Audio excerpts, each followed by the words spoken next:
Politiek is oorlog. De haat zit zo diep dat bepaalde groepen niet meer met elkaar willen samenleven. Vaak word ik aangevallen door de linkerkant van de politiek. Toch blijf ik altijd de dialoog aangaan. Als beschaafde intellectueel weiger ik namelijk om het te verlagen door het agressieve niveau van mijn tegenstanders. Want dan kom ik erachter hoe ze echt zijn.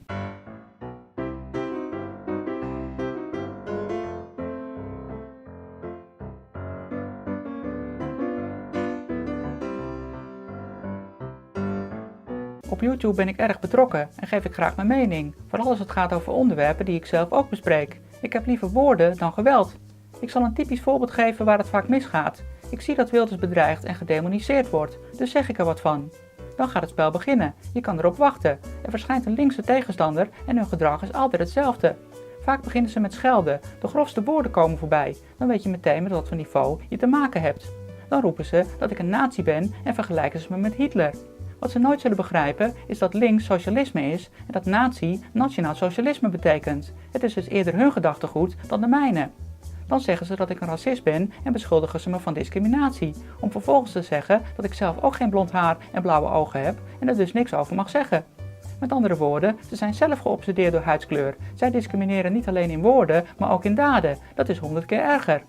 Maar goed, we hadden het over Geert Wilders. Waarom nemen ze niet gewoon afstand van de bedreigingen, zoals ieder normaal mens? Dan zeggen ze dat ik een PVV'er ben. Onzin, ik wil dat niemand bedreigd wordt, of je nu blank, zwart, links of rechts bent. Als ik het zie, dan zeg ik er wat van. Wel is het zo dat het vaker voorkomt dat de bedreigingen vanuit de linkerkant komen. Maar daar kan ik niks aan doen. Nooit gaan ze inhoudelijk in op wat je zegt. Elk argument wordt beantwoord met een ontkenning, bezwaar, verwijt of wedervraag. Nooit nemen ze afstand van bedreigingen of criminaliteit, zoals normale mensen zouden doen. Ze vallen altijd de boodschapper aan en verdedigen de misdadigers. Elke discussie over immigratie leidt tot de beschuldiging van racisme. Het zal geen verrassing zijn dat ze geen feitenkennis hebben. Zelfs de meest basale kennis ontbreekt. Zo spreken ze wel eens over 7 miljard moslims, terwijl dat vrijwel de hele wereldbevolking is. Zeg je daar wat van, dan ben je flauw en kinderachtig. Dat soort mensen vinden altijd dat het aan de ander ligt. Alles is de schuld van Wilders. Hij is de gestoorde gek, terwijl ze zelf geweld gebruiken of verheerlijken. Continu spreken ze zichzelf tegen. PVV'ers zouden geen nuance hebben en generaliseren. Vervolgens zeggen ze dat alle PVV'ers dom en oppervlakkig zijn. Maar Wilders gebruikt alleen maar woorden. Zijn tegenstanders en de islam willen ons vermoorden. Als ik dat zeg, dan komt hun ware aard naar boven en word ik bedreigd. Dan zeggen ze, je bent een idioot en als ik je ooit op straat zie lopen, heb je een probleem. Wat is links toch eerlijk en sociaal? Sommigen proberen in eerste instantie wat normaler over te komen, maar het is slechts schijn. Ze lijken een nette reactie te geven, maar als je goed leest zie je dat ze je al dom noemen. Dan beginnen ze met ontkennen, wat je ook zegt en wat het onderwerp van de discussie ook is. Als je bijvoorbeeld betoogt dat de linkse overheid dingen fout deed, dan roepen ze dat links nooit aan de macht is geweest.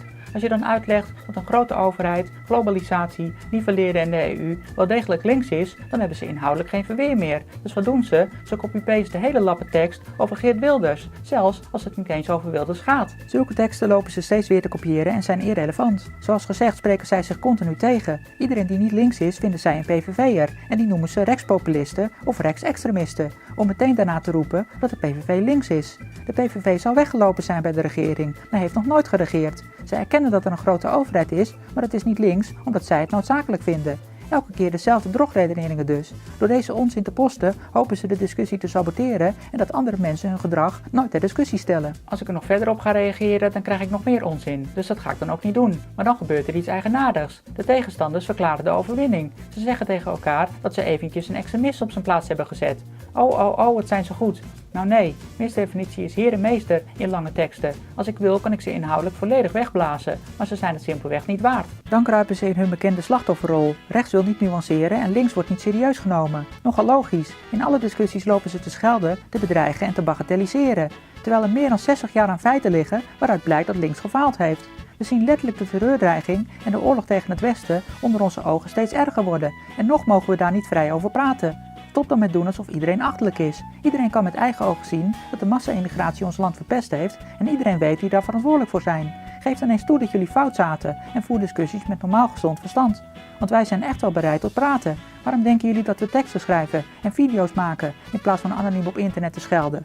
Of wil je soms alleen die informatie horen die past bij je eigen denkbeelden, omdat je bang bent dat jouw hele zogenaamde waarheid één grote leugen blijkt te zijn? Ja, ik weet dat internet stoer gedrag uitlokt, maar één kenmerk komt altijd terug. Het gaat namelijk om mensen die zeggen dat ze eerlijk, sociaal en rechtvaardig zijn, maar in de praktijk dat niet in hun gedrag laten zien.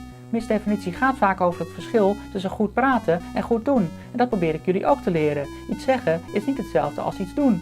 Vage bewoordingen duiden er vaak op dat mensen proberen te verbergen dat ze niet deugen. Vergeet al het geklets van die zogenaamd eerlijke mensen. Investeer liever in een echt inhoudelijke dialoog, anders komen we geen stap verder.